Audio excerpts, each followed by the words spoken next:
Es miércoles 28 de noviembre de 2012 y es usted bienvenido a la entrevista en línea. Estamos transmitiendo en tiempo real desde la sala de redacción de la Prensa Gráfica. Un saludo a usted que nos acompaña en nuestro país y el mundo a través del grupo Dutriz Radio, GD Radio y también en la prensagráfica.com. Este día varios temas en la reflexión, discusión de préstamos al interior de la Asamblea Legislativa, ratificación de los préstamos, elección del fiscal general de la República y desde luego también de elecciones 2014. Nos acompaña en nuestros estudios Douglas Avilés, él es el diputado de Cambio Democrático. Diputado, bienvenido, un gusto. Gracias, William, encantado de estar con ustedes, listos para compartir. Bueno, perfecto, dos temas en agenda. Este día, quizás horas de la tarde, horas de la noche, puedan estarse discutiendo algunos temas relevantes. Bueno, en la plenaria siempre pueden haber sorpresas, pero se supone que, por ejemplo, en el tema de préstamos, diputado, se podría aprobar la ratificación del préstamo de $80 millones para salud pública, en la medida en que también parece que ha habido otro tipo de negociación extra legislativa que tiene que ver una conversación entre Arena y el presidente Funes sobre $7 millones de otros préstamos que estaban asignados para la alcaldía de San Salvador, y debo entender que hay otros municipios también incorporados, pero en punto es... ¿Cómo se plantea la discusión esta semana sobre préstamos? Bueno, mira, William, este tema de los préstamos ha pasado a la lista de lo impredecible en la Asamblea Legislativa. Realmente lo que ha rodeado ya dos plenarias consecutivas, donde el tema ha ingresado y no ha obtenido la votación de mayoría calificada necesaria para ser ratificado de 56 votos, indican que en realidad no sabemos qué va a pasar. De hecho, en la plenaria anterior existía todo un compromiso entre la ministra de Salud y el partido Arena, y a la hora buena en que se conoció el préstamo del plenario, Arena no votó. En realidad, nosotros hemos establecido como Cambio Democrático que este es uno de esos temas que los partidos políticos debemos de visualizar con seriedad. Creo que este es precisamente el tipo de temas trascendentales donde no nos podemos dar el lujo de ingresarlo a una dinámica más partidarista. Yo quiero decir que a la luz de la posición del partido Arena respecto a este crédito en particular, he estado sosteniendo que cada partido tiene el derecho legítimo de hacer las observaciones que crea pertinentes.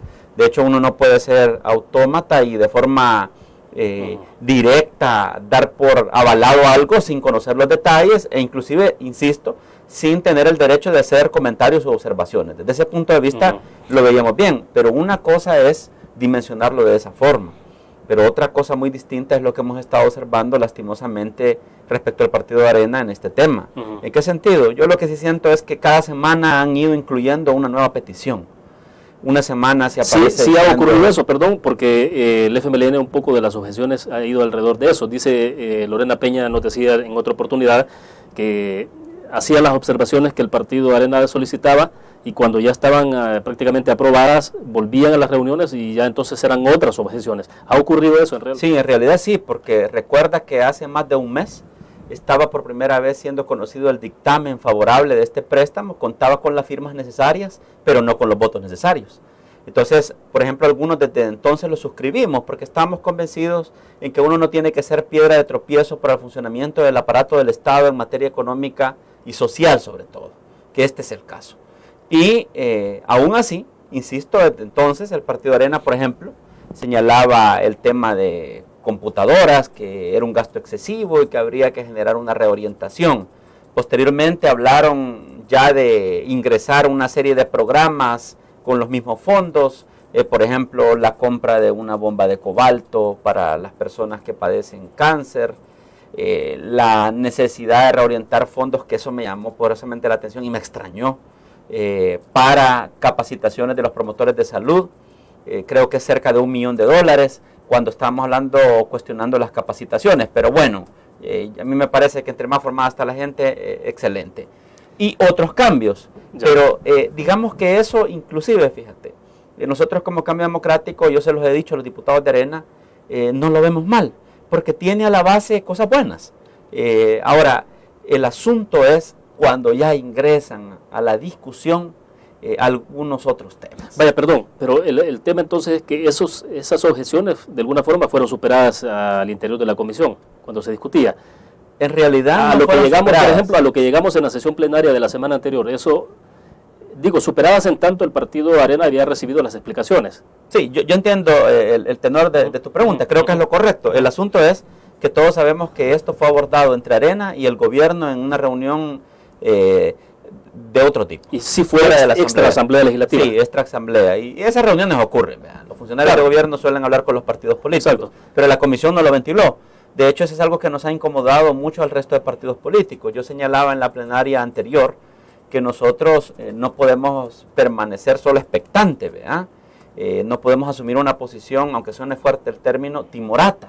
O sea, también tenemos algo que decir, algo que señalar. Te menciono un ejemplo. Nosotros como Cambio Democrático pretendíamos que en el presupuesto de salud para el próximo año se incluyera una partida para por primera vez darle siquiera un salario básico a cerca de 58 estudiantes de año social de medicina. Estos ya prácticamente son médicos. En la actualidad son los artífices y los protagonistas de todas las campañas que desarrolla el Ministerio de Salud, la más reciente del combate al dengue. Y mira, las condiciones en que estos muchachos y jovencitas, médicos, van y realizan su trabajo son precarias. Ni agua, ni alimentación, ni viático. Y aún así lo hacen. Muchos de ellos tienen distintos orígenes. Vienen de universidades privadas, pero otros vienen de la Universidad Nacional. Pero era como una forma de reconocerles ese trabajo. Nosotros estamos pidiendo que se incluyera una partida para darles un salario y que tuvieran posibilidades de movilización y para gastos de comida, etcétera, porque hacen prácticamente jornadas de más de 8 horas laborales y no reciben ni un centavo, a expensas de que tienen que hacer sus prácticas. No, pero es que el asunto es que una cosa es eso, que todos los médicos lo han hecho, y otra es que les delimites actividades de cierto tipo que requieren algún nivel de inversión, porque no tienen ni para comer, te repito, a veces cuando están en las actividades. No se pudo incluir en el presupuesto. No se pudo tampoco incluir en este préstamo de 80 millones de dólares. Entonces, ¿a qué voy? Nosotros también teníamos esa solicitud, pero el hecho de que tengamos esa solicitud no quiere decir que nos vamos a poner en una posición caprichosa y decir, pues por eso no vamos a votar por los 80 millones de dólares. No es correcto. El asunto es asumir una posición madura y una visión de país, y por eso señalamos, bueno, cuando se pueda incorporar hay que pelear porque se incorpore, pero ahora hay que darle paso a estos fondos. Vaya, de acuerdo. Porque no nos podemos resistir. Diputado, pero bueno, el punto es que finalmente la última información que se tuvo en la Asamblea Legislativa después de la sesión plenaria, cuando el FMLN intentó ratificar este préstamo y no obtuvo los 56 votos, es que finalmente hubo una conversación, debo entender, bueno, ya decíamos, una conversación entre el Partido Arena y el Ejecutivo. Debo entender que estuvo ahí Hatos Boom o quizás el Presidente de la República, pero entonces el tema se centró alrededor de una petición expresa que había del alcalde Norman Quijano, de que tenía que ver con un préstamo distinto, que ya había sido aprobado y que eran 7 millones de dólares para las alcaldías. Pero entonces se amarró un tema con el otro. Pero pregunto, en la comisión, en la Asamblea Legislativa, esa parte no se vio. Es que en realidad, William, y qué bueno que pusiste eso en la discusión, ninguno de esos detalles de reorientación del crédito que pudo haber acordado la ministra de Salud con el Partido Arena eran sabidos por nosotros en la comisión. Nosotros nos enteramos hasta el propio día de la plenaria que se convocó de emergencia a la comisión, y la presidenta de la comisión, la diputada Lorena Peña, nos enseñó más o menos un primer cuadro de lo que supuestamente habían acordado, y a nosotros no nos habían dicho ni agua va, ¿verdad? Entonces, maduramente asumimos que se había conseguido un acuerdo, y nos tragamos y nos aguantamos el hecho de que no conocíamos los detalles. No, pero la sorpresa, porque esa fue una tremenda sorpresa, que realmente nos agarró totalmente desprevenidos en la plenaria, fue saber que además se había condicionado por parte del Partido Arena la aprobación del préstamo de los 80 millones a la agilización de 7 millones de dólares que correspondían a un crédito de 80 millones también que le habíamos dado en el 2011 a las alcaldías y que según los diputados de Arena no se ha desembolsado en el caso de la Municipalidad de San Salvador. Ahí es donde ya me parece, William, y lo digo de manera bien constructiva, porque yo he reconocido el legítimo derecho que tiene Arena de exigir cambios y hacer observaciones, pero ahí sí me parece que realmente ha habido una equivocación. No creo que sea correcto para el país condicionar un préstamo tan importante como este a otro tipo de tema. Creo que tienen todo el derecho del mundo de ejercer un reclamo de por qué no se ha hecho un desembolso, y según ellos sí se ha hecho para el resto de alcaldías del país, o al menos para una buena mayoría. Pero el vincular un tema con el otro es lo que realmente me parece fuera de lugar, y que además a mí en lo particular me sorprendió porque yo fui uno de los que siempre estuve como reflexionando sobre la necesidad de poder hacer algunas observaciones al préstamo de los 80 millones de salud. Pero lo que, insisto, no puede ser posible es que supeditemos el avance de una discusión a un tema que estaba fuera de la mesa. Bueno, perfecto. Debo hacer nuestra primera pausa comercial. Volvemos.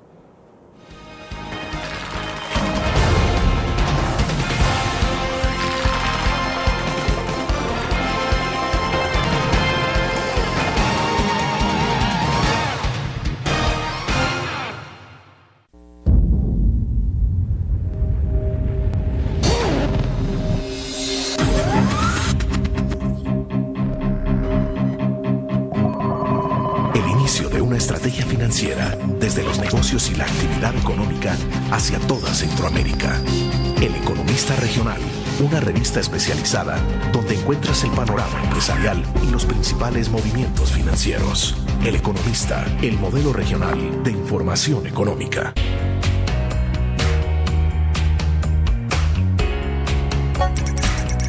Cada momento, donde quiera que estés, te damos el mejor contenido en diferentes plataformas para que tú escojas el medio para informarte. Y ahora con Grupo Dutriza Live, la nueva aplicación digital. Vive la información como una nueva experiencia en tu periódico. Multiplicamos la forma de informarte.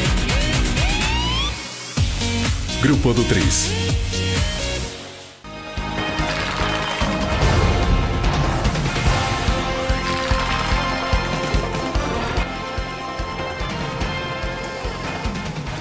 Diputado Avilés, bueno, entonces, en concreto, la discusión sobre el préstamo sigue entrampada, o sea, mientras no haya los 56 votos necesarios que manda la ley para la ratificación. Y a propósito de los 56 votos, no ha habido mucha especulación en la Asamblea Legislativa sobre ese voto de oro, es decir, de 55 votos son los que se tienen en este momento para aprobar ese préstamo. Pero y no se jugó también con eso, de llevar el tema a la discusión sabiendo de que no había esa correlación para aprobarse. Digo, si hasta qué punto eso también de alguna forma no es poco responsable que se lleve un tema de discusión sabiendo de que no existe la votación. Pues mira, esto de el voto 56, y de hecho hasta camisetas mandaron a hacer, decía yo soy el voto 56, le habían puesto a la gente eso, y que el voto de oro y que esto y que lo otro, me parece una discusión del tipo de discusiones que se dan a menudo en la Asamblea de corte irresponsable. Te lo voy a decir porque a mí algunos colegas me decían, ¿y tú serías el número 56? ¿En qué? Le preguntaba yo. En el tema de salud o de los préstamos, por el amor de Dios. A mí me parece irrelevante si soy el 49, el 48, el 55, el 54. Ponerle el número que querás de los 84. El asunto es cuando uno tiene la plena convicción de que está votando por algo que conoce y que cree que está haciendo lo correcto. En esa línea, Cambio Democrático ha establecido con claridad que en aquellos temas que sean relevantes para el país, importantes, que estén bien documentados y que permitan el avance del aparato del Estado, vamos a votar a favor. Por eso hace más de un mes anunciamos que votaríamos a favor del crédito de salud y de agricultura en ese entendido. O sea, no me parece bueno estar entrando a esa dinámica de que ¿y si vas a hacer el 56? Cada tema hay que analizarlo con responsabilidad. Te voy a poner un tema totalmente contrapuesto y que probablemente más adelante lo hablemos, solo a manera de ejemplo. El tema de fiscalía. El partido ha dicho claramente que bajo el esquema actual está convencido que después de todo el proceso que se desarrolló en el Comité Agenda de País, donde clasificaron 3 personas a la última etapa del proceso, a estas alturas parece inviable que alguno de ellos tenga el consenso y los 56 votos necesarios para asumir el cargo. Y que por lo tanto entonces hay que volver a la lista de 47 candidatos inscritos originalmente. O sea, cada tema lo estamos deliberando de manera distinta. Sí, y vamos a volver sobre ese tema más adelante, exactamente. Y solo una cosa del préstamo de salud. Lo que sucede, William, es que hay como una lección alrededor de todo esto. ¿Qué realmente queremos para el país? ¿Queremos mantenernos en una dinámica confrontativa que impida avanzar y que el gobierno o el país salga bien librado respecto a estos temas, o al menos abone algo para disminuir los problemas sociales del país, o en una lógica de desgastar y en una lógica de empeorar las cosas. Yo he estado diciendo con mucha responsabilidad, me parece que el partido Arena está desaprovechando una brillante oportunidad de mandarle un mensaje al país en el sentido de decir, como oposición política hemos madurado. Y ya que están buscando incluso regresar al poder, queremos demostrarles que tenemos la capacidad de alcanzar consenso con la principal fuerza política del país, en este caso de gobierno. Y por lo tanto podemos conseguir un acuerdo. ¿Por qué no lo pueden lograr? Porque se incluyen temas como el que tú mencionabas de los 7 millones de dólares de la alcaldía de San Salvador que no tenían ninguna relación con esto. Pero por otro lado, yo he dicho, si se hacen observaciones de forma documentada, tienen todo el derecho de señalarlo. Pero, por ejemplo, ¿cuál ha sido la tónica respecto a uno de los componentes del préstamo de los 80 millones? Lo que dicen las computadoras. No, en realidad esa es la diferencia, pienso yo, entre asumir una posición constructiva y de visión de país respecto a una realmente de otro tipo. El sistema permite, entre otras cosas, la posibilidad de ahorrarle dinero en el largo plazo al gobierno por la vía de la implementación, por ejemplo, de un componente de software libre, que nosotros que hemos estudiado ese tema en la Asamblea y hemos hecho propuestas, sabemos lo que eso implica. La compra de licencias con las empresas de los programas de computación en el largo plazo, en toda una red pública, implica millones de dólares. Si tú implementas un software libre, ahorras costos. Es un software único que se ocupa en la red pública. Pero además, el sistema no solo es eso, sino la posibilidad de que la gente vaya y diga, bueno, mire, yo quiero una consulta. Bueno, permítame, voy a ver aquí en la computadora. Bueno, le tocaría tal día, tales horas. Incluso, si le toca internamiento, hay cama disponible en tal hospital y tal médico de tal especialidad. Estamos hablando del expediente total del paciente en línea. Y eso creo que es una cosa buena. Yo le decía a la ministra, a mí me parece que cometieron un error. Ese tema no le debieron haber negociado. Pudieron haber negociado la reorientación de otros rubros, pero ese en particular, a largo plazo, le permitiría ahorrar. ¿Y qué significa eso? Tener más plata para medicina, para insumos médicos, para otras cosas que ahora se reclaman que son más prioritarias que la compra de ese sistema. Entonces yo creo que aquí ha pasado de todo, pero si realmente deseáramos ver las cosas de una forma constructiva y propositiva, podríamos perfectamente alcanzar un punto de encuentro. Diputado, pero volviendo sobre toda esa discusión que se abrió en torno, el cuestionamiento que ha habido sobre los votos disidentes del Partido Arena, por ejemplo, el famoso voto de hora, o que así se le llama finalmente, o sea, y sobre todo en las redes sociales, el voto 56, o sea, más allá de que guste o no, al final esa es un poco la discusión y el malestar también en redes sociales sobre quién es el voto 56 y sobre particularmente de cómo se define un voto de esa naturaleza que tiene implicaciones a nivel de préstamos, de Fiscalía General. ¿Qué tanto eso ha enturbiado al interior de la Asamblea Legislativa? Mira, nosotros desde el primer día que llegamos a este Congreso sabíamos que iba a estar revestido de una tremenda complejidad por su composición y que era ahora más que nunca que nos íbamos a tener que poner de acuerdo para sacar adelante los temas que requieren mayoría simple de 43 votos y calificada, por supuesto, de 56, sobre todo lo referido a elecciones de segundo grado y créditos. ¿Hemos logrado eso transcurridos un poco más de 6 meses? No. La Asamblea no ha podido concertar. Hasta ahora, las dos principales fuerzas políticas del país, que eran las llamadas a hacerlo, sobre todo porque tienen los votos necesarios para decisiones calificadas, no han podido desarrollar un método de concertación efectivo. Por el contrario, se han separado cada vez más. Y eso ha dado lugar a este esquema perverso de donde se está hablando de una serie de situaciones feas, oscuras, alrededor del trabajo de la Asamblea Legislativa que desprestigian y lo debilitan aún más. Nosotros como Cambio Democrático hemos dicho claramente, es bien difícil comprobar ese tipo de rumores, señalamientos y hasta denuncias sin pruebas que se han hecho sobre cosas oscuras. Es bien difícil probar eso y es bien difícil saber si ocurren o no ocurren. Pero en todo caso, el partido ha señalado desde su máxima instancia de dirección que en aquellos temas donde esté circulando este tipo de especies que tomen demasiado peso y haya como dudas, ¿verdad?, grandes en la ciudadanía, nosotros no estaríamos participando en ningún proceso de votación. Nosotros queremos dejar esto bien claro porque creemos que no sería conveniente ni adecuado para el país que estemos votando mientras está circulando cualquier cosa que enturbie un proceso y genere dudas en la ciudadanía, dudas razonables. ¿Qué es esto en términos prácticos? Es decir, por ejemplo, el caso del fiscal general de la República, que es el que ha estado más manchado alrededor de esto, bueno, de las votaciones anteriores, pero sobre todo ese. ¿Qué hacer entonces? O sea, ¿cómo, cuando ustedes hablan, se van a sustraer de esa votación, no van a votar aunque se someta a consideración? ¿Cuál es el parámetro? La posición de la Comisión Política de Cambio Democrático, William, no es ni siquiera solo de Douglas Avilés. Yo soy parte de esa comisión política, pero las decisiones se toman por mayoría de una estructura de 14 miembros.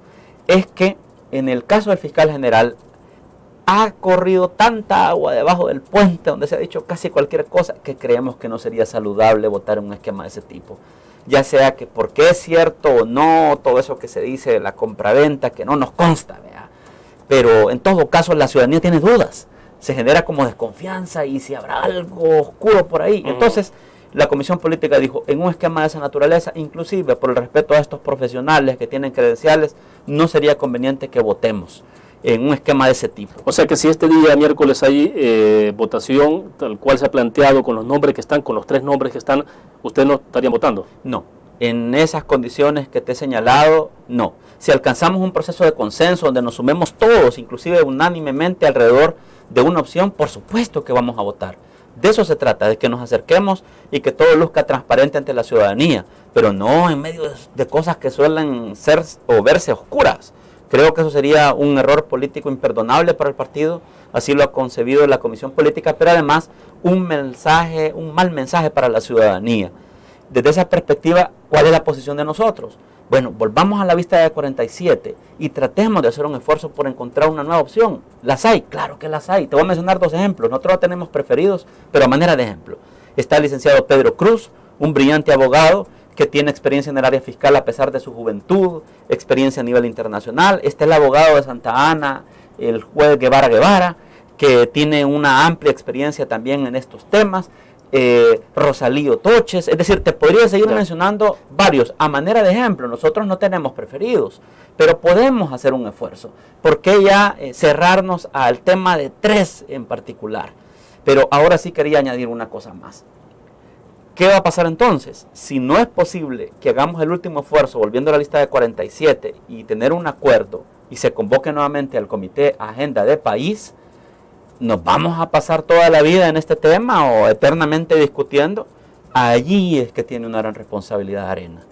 Pienso que Arena tiene la brillante oportunidad, insisto, de en estos temas mandar un mensaje de madurez política al país y no pretender o aferrarse a su candidato, sino construir uno de consenso, porque eso posibilitaría incluso estabilidad en el ejercicio de la política partidaria en este momento en el Congreso de El Salvador. Pero si eso no es posible, nosotros estamos queriendo hacer un esfuerzo por lo menos por encontrar otras opciones. Ya, de acuerdo. Y si esas opciones logran los votos requeridos, la Comisión Política de nuestro partido lo va a revisar. Perfecto. Vuelvo con la pregunta y después de la pausa comercial. Es decir, ¿qué es lo que le está haciendo daño a toda esta discusión? O sea, ¿quiénes son los que están dañando que esta discusión sea un poco más transparente? Vamos a la pausa.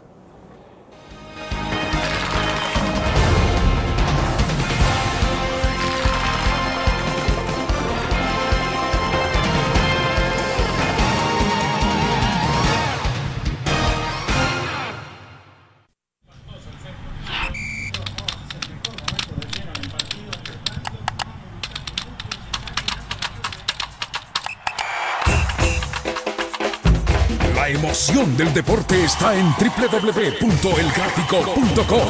Ingresa al nuevo escenario deportivo y descubrí toda la pasión del deporte. Fotos, videos, fichas y resultados de las mejores ligas del mundo. Elgráfico.com. Conectados por deporte. Cada momento, donde quiera que estés, te damos el mejor contenido en diferentes plataformas para que tú escojas el medio para informarte. Y ahora con Grupo Dutriza Live, la nueva aplicación digital. Vive la información como una nueva experiencia. Multiplicamos la forma de informarte. Grupo Dutriz,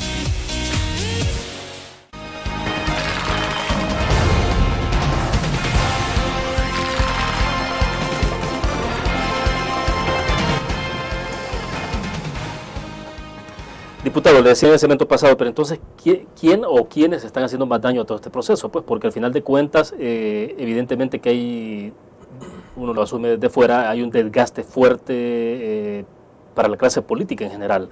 Es decir, continuar con ese esquema, sobre todo cuando hay tanta acusación, sí, no hay pruebas, pero hay tantas acusaciones, señalamientos de compra de voluntades, de dinero, del hombre del maletín, ese tipo de cosas. Al final, de alguna forma, terminan metiéndose en el inconsciente de la población. Mira, hay gente que de manera burlona dice que la política no está hecha para hacerse en los altares, como una forma de justificar el más burdo pragmatismo en el ejercicio de la política. Eso es lo que le hace daño al país.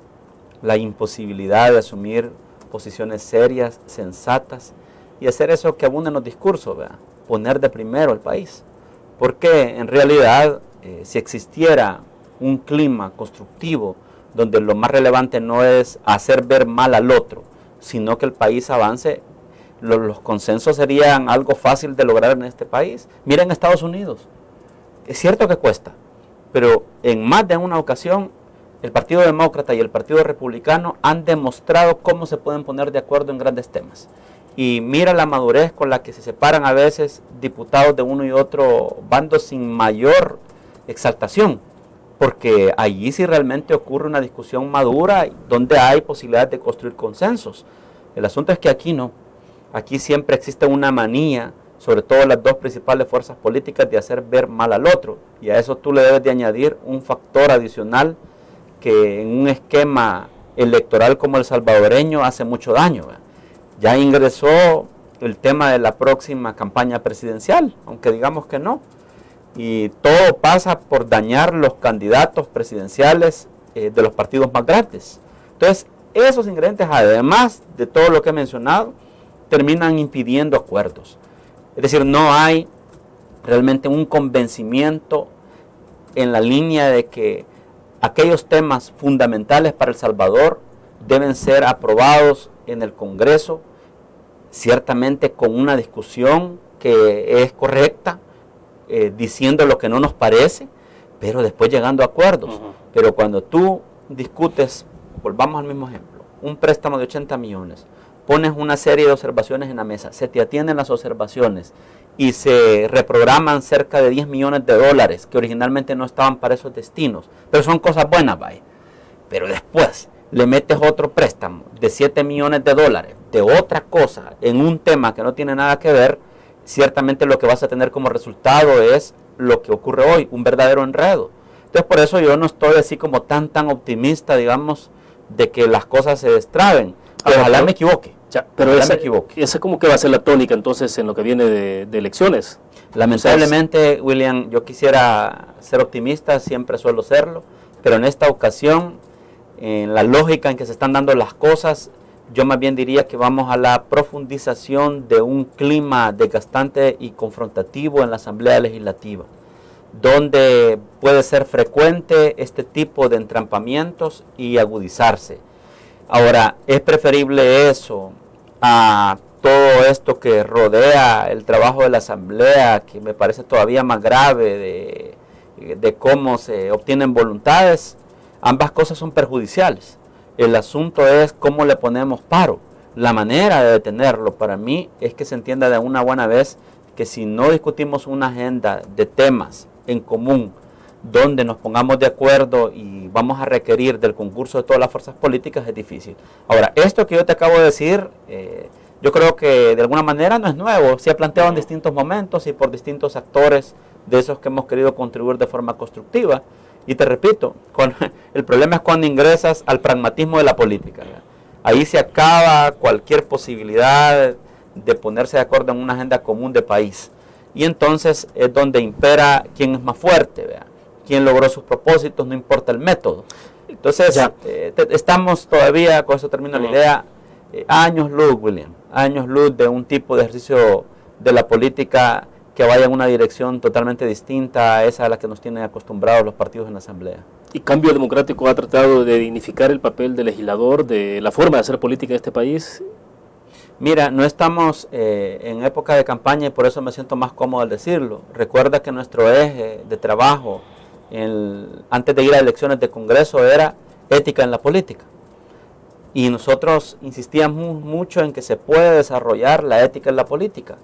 Y aún bajo estos esquemas hemos querido ser consecuentes y tratar de tener siempre posiciones mesuradas, propositivas.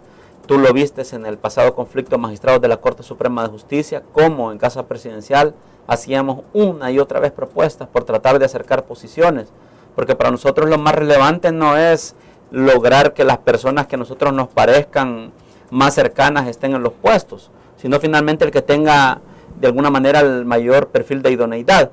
Pero bueno, sí hemos querido jugar un papel, el papel de ser racionales. En este tema de fiscal general, quiero compartirte, hemos hablado con el FMLN, hemos hablado con Arena, hemos hablado con el presidente y les hemos dado nuestra posición y hemos tratado de decirles, miren, frente a lo que está ocurriendo probablemente ahora hay que abrir la lista otra vez. No es lo que deseamos, por supuesto que no, nos costó llegar a 3 nombres, pero mira dónde estamos, qué ha perdido el país ya a estas alturas. Entonces busquemos de entre los 47, pero de forma genuina, nuevas opciones. No ese tipo de perfiles que se consideran que son mandados a hacer de un sastre, ¿vea? Un traje a la medida, no. Sino un fiscal que realmente haga su trabajo con valentía, con experiencia y mesura. Ahora, ¿estamos preparados para eso? Probablemente no. Pero nosotros no desistimos de hacer el intento. Y en los otros temas, el partido que ha estado haciendo, en este tema de préstamos y de materia económica y social, hemos estado constantemente posicionándonos como Cambio Democrático sobre cada uno de estos temas, diciendo, bueno, si se justifica este compromiso para El Salvador, hay información abundante y oportuna, porque a veces falta y no es oportuna. Entonces, sí nos podemos poner de acuerdo para apoyar, pero si no es así, tampoco, ¿verdad? Ya, y en el caso del fiscal, diputado, ¿será que entonces hace falta siempre esa presión que no debería ocurrir realmente? Pues la presión extranjera, Estados Unidos ha hablado en otras oportunidades, en el caso Corte Suprema de Justicia fue claro, cuando hubo declaraciones de la embajadora, pues parece que las cosas comenzaron a moverse. Y hoy ha comenzado a hablar otra vez la embajadora de Estados Unidos, a darle un poco más, con más fuerza, digamos, en términos del casi como una, ya no es ni siquiera una sugerencia la que se está haciendo, y porque en el fondo hay un razonamiento, y es que efectivamente no hay fiscal, o sea, este país no tiene un fiscal, y no se va a pasar, me imagino yo, que 1 o 2 años sin fiscal, pero el punto es, ¿será que estamos acostumbrándonos entonces a las presiones internacionales? Pues yo no sé si nos estamos acostumbrando a las presiones internacionales, pero lo cierto es que este tipo de actuación más bien responde a un patrón que ya se arraigó en la política salvadoreña, donde dejamos las cosas para última hora, si pasamos de las fechas límite mejor, y donde se trata de que prevalezcan los intereses particulares. Esa es la verdad. Ahora, mi tesis es que en el tema de Fiscal General de la República estamos en un punto muerto que por otro lado se combina con que es insostenible no elegir fiscal en este momento.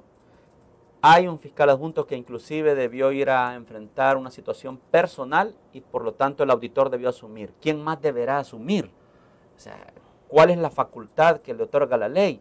Yo realmente pienso que ha llegado el momento de elegir. Tal como tú lo señalabas, ha sido evidente que la embajada norteamericana, por ejemplo, ha señalado su deseo de que este tema se resuelva cuanto antes, y no es el único. O sea, nuevamente, distintos sectores de la ciudadanía, grupos sociales, organizaciones de la sociedad civil están en la misma sintonía, pero más allá de eso, nosotros como diputados tenemos el deber y la responsabilidad de elegir. No puede esperar más el tema del fiscal. Pedimos respetuosamente en ese contexto al señor presidente de la Asamblea Legislativa que convoque nuevamente al Comité de Agenda de País para que tratemos de encontrarle una nueva salida a este asunto.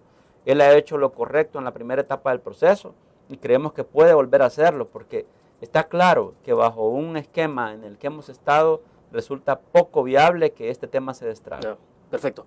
Vamos a otra pausa. Cuando regresemos, bueno, hablemos un poco en perspectiva de elecciones 2014, porque al final de cuentas partidos mayoritarios han definido fórmulas presidenciales.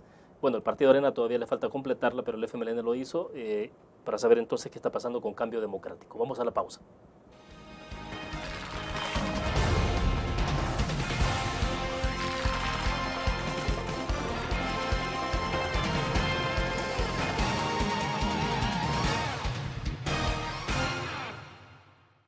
Ingresa Ingresa gratis a un nuevo nivel de lectura.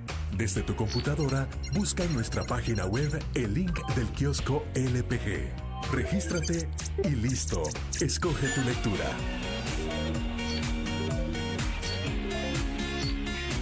En tu tablet, iPhone o Android, ingresa a App Store o Google Play. Busca Kiosco LPG. Descarga la aplicación y disfruta de todas nuestras publicaciones digitales. Grupo Dutriz. Multiplicamos la forma de informarte. La interacción con la tecnología llega con múltiples formatos. Nueva revista Tech Live, la información tecnológica más actual y los gadgets que modifican tu estilo de vida. Tech Live es una revista multiplataformas que te ofrece los últimos avances de la tecnología, las herramientas de mayor utilidad e interesantes artículos de la era digital. Escoge el medio que te mantendrá actualizado o visita nuestra web. Espera el futuro con Tech Live, una publicación de Grupo Dutriz.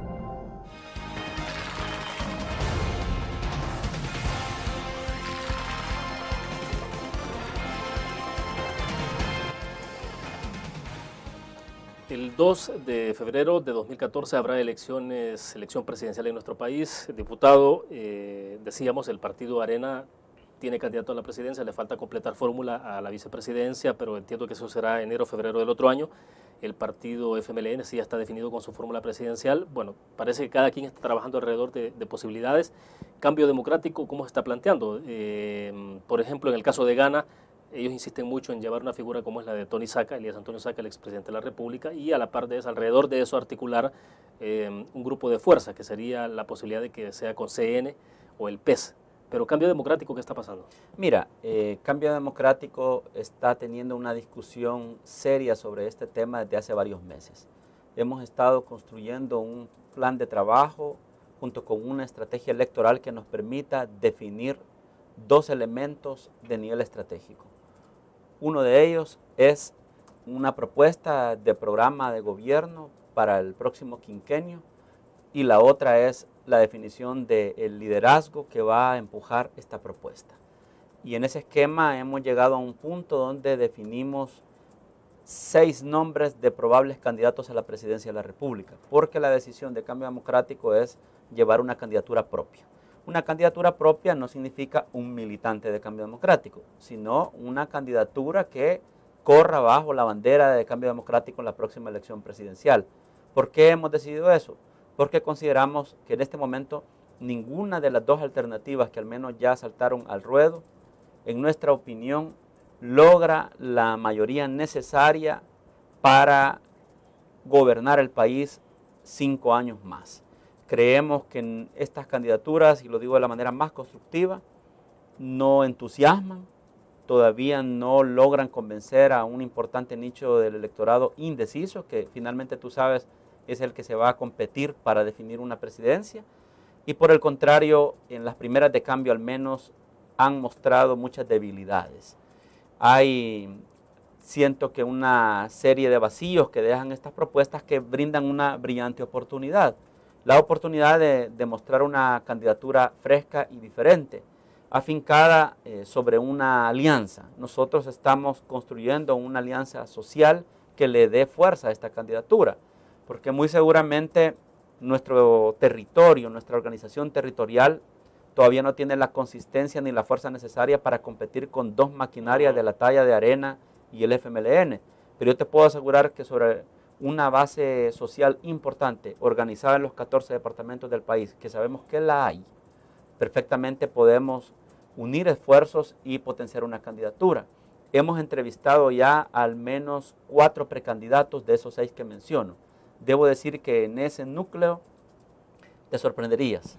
Hay figuras emblemáticas del país, personas serias y reconocidas con un buen nivel de popularidad. Hay algunos con experiencia en la elaboración de políticas públicas y por lo tanto nos han dicho que estarían al menos interesados en pensarlo. Quiero decirte que de las 6, ciertamente la mayoría nosotros los hemos buscado, pero hay por lo menos un par que son ellos los que se han acercado al partido Bueno, a sorpréndanos manifestar entonces que estarían con los nombres. deseosos. ¿Perdón? Sorpréndanos con los nombres. Todavía no podría mencionar nombres.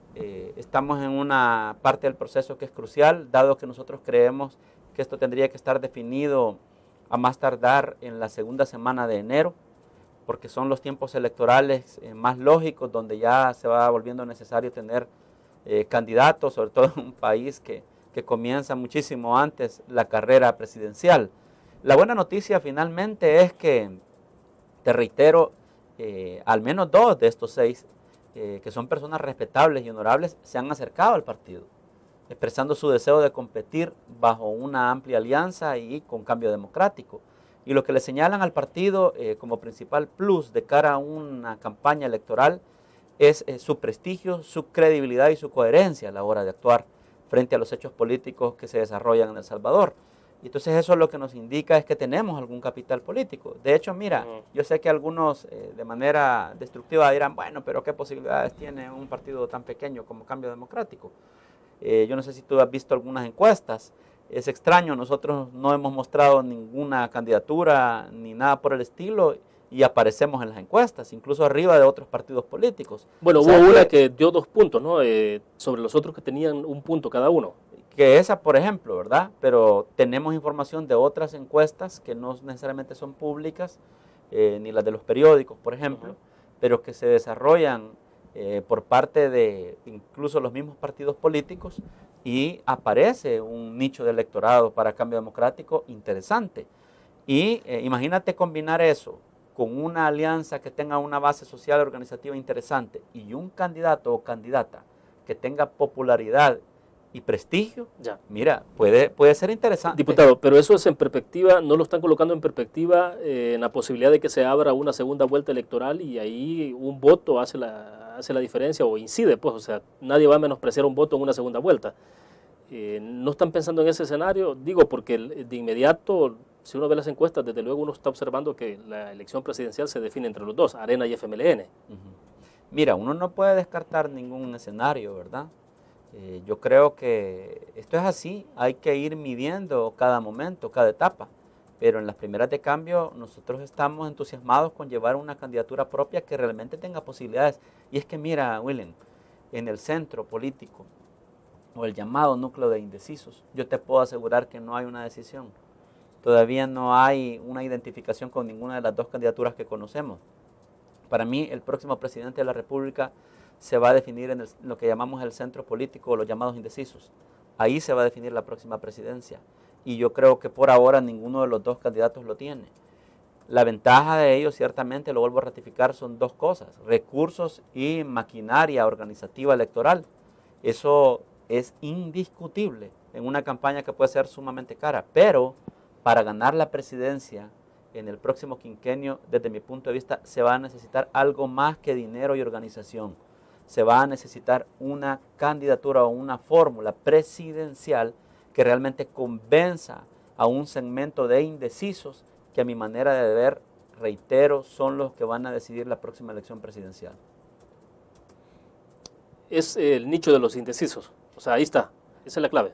Para mí esa es la clave. Y quien no haya registrado, que lo dudo, las campañas tienen asesores y gente experimentada en esto, pero quien no haya registrado que el próximo presidente sale del segmento de indecisos para el próximo quinquenio, estaría cometiendo un grave error.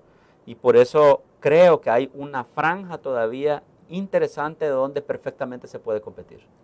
Bueno, creo que tenemos otra pausa, ¿no? La última pausa comercial y regresamos al cierre entonces de la entrevista en línea.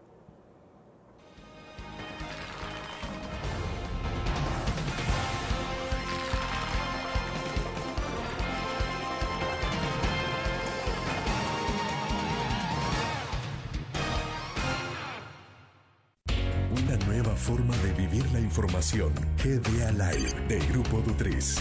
Ingresa a App Store o Google Play y descarga gratis la aplicación GDA Live. Ahora, busca en nuestros periódicos y revistas los iconos de GD Alive. Enmarca la imagen dentro de tu pantalla para animarla. Toca 2 veces la imagen para vivir la información en pantalla completa. Y recuerda que en el código Alive de la portada estaremos actualizando nuestras noticias. Con GD Alive, vive la información. Grupo Dutris, multiplicamos la forma de informarte. Un graficionado no olvida la historia, y aunque perdió una y otra vez, no perdió el orgullo. El graficionado se levantó entonando su grito de batalla, respirando gritos de gol y celebrando las épicas victorias. Un graficionado cree en la magia de la camiseta y mantiene viva la ola de fe, porque el graficionado sueña con volver a un mundial. El gráfico lo hacemos por deporte.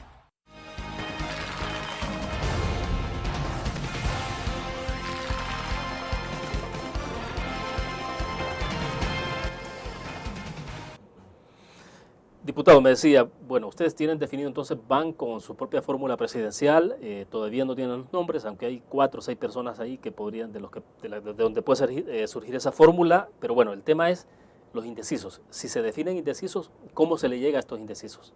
Es decir, porque en el pasado se decía, bueno, de alguna forma los indecisos, clase media, quien logró romper con esa parte fue la figura de Mauricio Funes con el FMLN.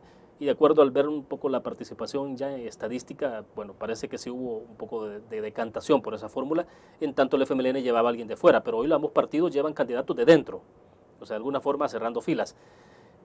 ¿Cómo se convence a ese segmento entonces que de alguna manera no se mueve por la canción, que no se mueve por el eslogan y tampoco es ideologizado, pero que es muy importante para definir? Mira, yo creo que lo primero es que sin duda alguna frente a las difíciles circunstancias que atraviesa el país y tal como tú lo decías, la llamada clase media es una de las más golpeadas con cualquier medida de corte económico o fiscal, una propuesta fresca, novedosa y de alguna manera que represente algún alivio para la clase media será sin duda muy importante. Es decir, una propuesta en su conjunto en materia económica, política y social, pero con contenido claro y un mensaje directo y conciso para las llamadas clases medias va a ser crucial en esta campaña. Y, por supuesto, un liderazgo que sea creíble para empujar esa propuesta. Porque el asunto es que a veces los documentos que se elaboran en época de campaña pueden lucir irrelevantes cuando la fórmula presidencial llamada a impulsarlo no tiene ninguna credibilidad, no tiene aceptación en la ciudadanía y por lo tanto una cosa y la otra deben ir unidas. En esta etapa yo creo que el tipo de candidato o candidata que la ciudadanía espera, por otro lado, es una candidatura que refleje la idea de que va a dar resultados y que puede de alguna manera ser consecuente con una dinámica o un tipo de hacer política que rescate principios y valores. Yo creo que en esta etapa, como nunca antes, este tema va a ser crucial, sobre todo por lo que se respira a nivel de la Asamblea Legislativa. La ciudadanía está tan cansada, tan desconfiada, tan desalentada con el tipo de personas que ejercen la actividad política, que de alguna manera este tema sí también va a ser importante. Ahora, perdón, ¿tiene que ver esto con reivindicación de la política? De la forma en que se hace política en el país. Yo creo que tú lo has planteado en términos bastante buenos. Exactamente, creo que un liderazgo que reivindique una nueva forma de hacer política podría hacer la diferencia en la próxima campaña. Por supuesto, acompañado de una propuesta seria, viable y sensata. Porque finalmente la ciudadanía, ¿qué es lo que te dice continuamente en las encuestas de opinión? ¿Cuáles son los 2 principales temas? Esos no cambian, no varían. El tema económico y el tema de seguridad. Entonces, garantizar estabilidad en ambos temas y certidumbre de que hay o habrá un alivio parcial o en una buena parte será importantísimo. Ahora, pero también una última cosa que creo que va a ser determinante, William. Si algo, digamos, permitió que Mauricio Funes alcanzara la presidencia en un momento difícil para el país, fue haber mandado un mensaje de alguna forma de aglutinador de una importante alianza de distintos sectores. creo que en esta ocasión eso no va a cambiar. Es decir, quien busque o pretenda llegar a la presidencia deberá formar alianzas sustanciosas, representativas, que de alguna manera le reflejen al electorado pluralismo y consistencia, el deseo de unir alrededor de una propuesta. La manera de gravitar sobre una unidad será importante. De hecho, fíjate que como término no vacío, sino con contenido, generar una unidad sobre una amplia alianza y una propuesta en las distintas materias será vital para una candidatura en lo que viene. Pero finalmente, tú sabes que los ciudadanos están en ciernes, al menos hasta ahora parece que vamos a ir a votar nuevamente banderas, no sabemos si va a haber un cambio en eso, pero va a ir a votar por una buena propuesta también, por una buena fórmula presidencial. Y por eso la fórmula presidencial, por supuesto que es clave en esto. Ya. Una fórmula creíble, con carisma, lo digo de verdad muy constructivamente, no como lo que estamos viendo por el momento. De acuerdo. Ahora, lo que estamos hablando es en perspectiva para la elección del 2 de febrero de 2014. Es decir, otra cosa sería si todo esto termina empujando a una segunda vuelta. En una segunda vuelta ustedes tendrían que replantearse. Es decir, a quién van a respaldar o van a dejar libres los votantes. Pero hoy por hoy de lo que estamos hablando es cómo ustedes se están enfocando para la elección del 2 de febrero. Pero además, señalando con claridad algo. O sea, sí es importante la elección del 2014, pero no descuidemos la del 2015. O sea, ningún presidente podrá gobernar bien si no tiene una buena correlación de fuerzas en la próxima Asamblea Legislativa. Y por lo tanto, nosotros tenemos en el horizonte mostrar nuestro mejor empeño, nuestra mejor propuesta y liderazgo para la presidencial, pero sabiendo que también es punto de llegada el 2015, donde tenemos que crecer. Tenemos que lograr una bancada más grande, de tal manera que incida sobre un tipo de hacer política fundamentalmente con ética, pero además de manera responsable y propositiva. De acuerdo, entonces el lanzamiento de la fórmula la estaríamos esperando para enero, febrero del otro año. Mira, nosotros al menos deseamos tener definido este proceso en enero del próximo año. Creo que esos son los tiempos. En todo caso, también estamos observando qué más puede aparecer en el mercado electoral, ¿verdad? De alguna manera se habla de que vienen nuevas candidaturas, nuevas propuestas. No sabemos todavía si finalmente se va a lanzar el expresidente Saca, ese será un factor interesante de la campaña, pero uno tiene que estar observando los eventos. De acuerdo, en todo caso, nuestro trabajo está encaminado a que en la segunda quincena de enero tengamos definida una fórmula presidencial. Si la tenemos definida antes, pues bien, ¿verdad? Y ya. Si no, creo que ese sería como el plazo indicado. Bueno, pero hoy por hoy entonces van con su fórmula propia, no van aliados con el FMLN. No, el Consejo Nacional de Cambio Democrático y la Comisión Política han convenido elaborar una propuesta propia y construir una candidatura o una fórmula presidencial propia, que no incluya la posibilidad de ir coaligados. Nosotros dijimos muy claramente en la campaña pasada, nosotros de verdad estamos trabajando por potenciar nuestra identidad partidaria. Y parte de lograr esa potenciación de la identidad partidaria pasa por demostrarle al electorado que tenemos propuestas propias, que no somos vagón de cola de ningún partido político. ¿Por qué tenemos que estar condenados siempre a estar como pegaditos, ¿verdad? O siempre al arbitrio de lo que hagan otros partidos? Yo creo que eso es algo que nos ha hecho mucho daño en el paso del tiempo. Te lo voy a poner en estos términos. En la elección pasada, digamos que no logramos lo que queríamos, 3 alcaldías y un diputado. Pero ¿qué logramos antes cuando íbamos en coalición? Lo mismo o menos. ¿Y eso qué significa? Que entonces solos, como Cambio Democrático, pudimos tener el mismo resultado electoral. ¿De qué sirve entonces permanecer en una dinámica que además no refleja tu pensamiento y tu nivel de actuación? El partido quiere mostrar, por otro lado, que se puede construir una propuesta y una fórmula presidencial incluyendo otros temas que son del nivel estratégico. ¿Qué temas? La defensa de la institucionalidad del país. Si algo ha demostrado Cambio Democrático en esta etapa es un compromiso incluido de la acción política por la defensa de la institucionalidad. Y por lo tanto, en esa línea es que vamos construyendo una opción propia. Defensa de institucionalidad ¿Y los otros dos? Nosotros creemos que quien establezca con claridad, como parte de su programa de trabajo, la defensa de la institucionalidad, que no cualquiera lo puede hacer. Eso también se demuestra con la acción política y lo hemos hecho. Claro. La creación de una propuesta para los llamados indecisos, sobre todo en el núcleo de la clase media, que pase por darles un alivio frente a lo que están viviendo y ciertamente un nivel de responsabilidad en el resto de temas económicos, políticos y sociales, tendrá una buena posibilidad. Pero, insisto, con la claridad de tener una fórmula presidencial o un liderazgo